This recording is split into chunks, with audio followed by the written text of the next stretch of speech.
मित्रांनो नमस्कार, मी कल्पेश शशिकांत सोनार, तुमचा मित्र, तुमचा भाऊ. सोन्यासारखे तुम्ही सोनं केस मिरॅकल कवितेमध्ये तुमचं स्वागत आहे. कसे आहात तुम्ही सगळे?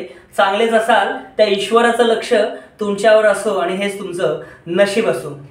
मित्रांनो, आज जी मी कविता लिहिली आहे त्या कवितेचं नाव आहे लग्न करून तू आलीस.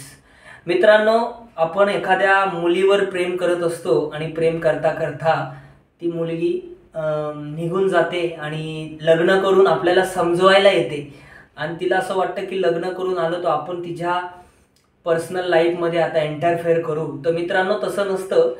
प्रत्येक जण एखाद्या व्यक्तीस त्याला सोडून गेली तरी पण त्या व्यक्तीचं तिच्यावर प्रेम असतो.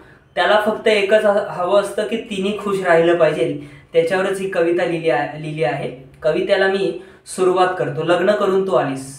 लग्न करून तू आलीस सांगायला मला त्रास देऊ नकोस. त्रस्त असलेला तू स्वतःला त्रास करू नकोस. तुला त्रास द्यायला एवढा मी वाईट नाही ग, आणि तू मला एवढंच ओळखलं का ग. तुझ्या संसारात विष कालवेल एवढा मी वेताळ नाही ग. लग्नाचे वादे तू मला दिले, निभवले दुसऱ्या संगती.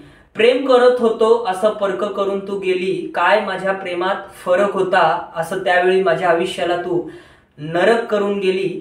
आता तुझा सोडला मी नाद, त्यावेळी केला माझा तू घात. आता मी स्वतःवर करतो नाच. आता लग्न केलंय तिथे तरी तू प्रमाणात राहा. प्राण जातपर्यंत त्याच्या संगती राहा. शेवटी नशिबात नव्हती तू, आता भेटून चाललीस तू. कुठेही राहशील तिथे खुश राहा तू. खुश राहा तू. वो भी वादा करते थे हम नहीं जाएंगे. कोई वफादार मिल गया, इस वफा को वो कफा कर गए. तर मित्रांनो, ही कविता प्रत्येक मैत्रिणीला आणि मित्राला पाठवा. तर मित्रांनो, मला असं वाटतं एखादी व्यक्ती आपल्यावर प्रेम करत असते आणि आपण तिच्यावर प्रेम करत असतो आणि ती अचानक अगर आपल्या आयुष्यातून निघून गेली तर आपलं आयुष्य थांबून नाही बसत. आपल्यासाठी खूप काहीतरी वेगळं असेल म्हणून ती व्यक्ती आपल्या आयुष्यातून गेली. म्हणून काही मुलं असे असतात, म्हणजे व्यक्ती असे असतात की एखादी व्यक्ती निघून गेली तर तिच्यासाठी स्वतःला त्रास करत असतात आणि आपल्याला वाटतं की आपल्या आयुष्यात आता काय नाही. तसं नसतं मित्रांनो. प्रत्येकाला काही ना काही दिलेलं असतं.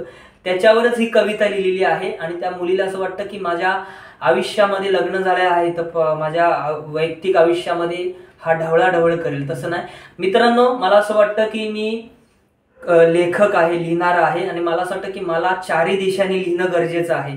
नुसतं एकावरच लिहिणं गरजेचं नाही, म्हणून मी सगळ्या दिशांवर लिहित असतो. कोणाला दुःखी व्हायचं कारण नाही. हे फक्त एक कविता आहे आणि प्रत्येकाला ही कविता like, share and comment. Thank you so much.